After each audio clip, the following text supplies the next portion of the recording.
কেমিস্ট্রির ক্লাসে প্রত্যেককে স্বাগত। প্রশ্ন, জৈব যৌগ থেকে এই বিক্রিয়ায় উৎপন্ন যৌগটি হলো বিক্রিয়াটি হলো যখন PHCOCHO প্রথম ধাপে বিক্রিয়া করে 50% NaOH এর সঙ্গে এবং পরবর্তী ধাপে বিক্রিয়া করে H3O+ এর সঙ্গে।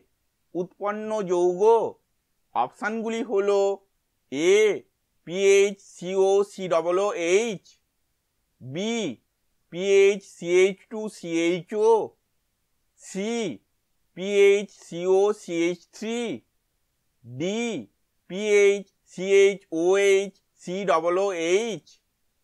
উত্তরটি হলো D PHCHOH COOH। এই বিক্রিয়ার মেকানিজমটি আমরা পরের স্লাইডে দেখব।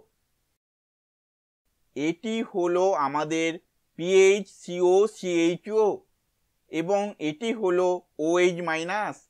প্রথম ধাপে OH- এই কার্বনটিকে আক্রমণ করে এবং এই বন্ধনটি ভেঙে যায়।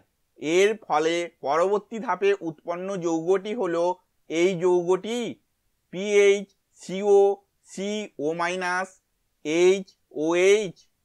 এই ধাপে এই চার্জটি এভাবে ঘোরে, এই হাইড্রোজেনটি এই কার্বনে স্থানান্তরিত হয় এবং এই বন্ধনটি ভেঙে যায়।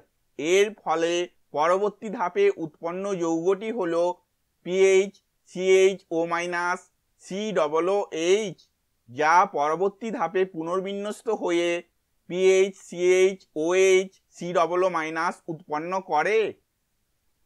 PHCHOH COO- পরবর্তী ধাপে H3O+ এর সঙ্গে বিক্রিয়া করে PHCHOH COOH উৎপন্ন করে।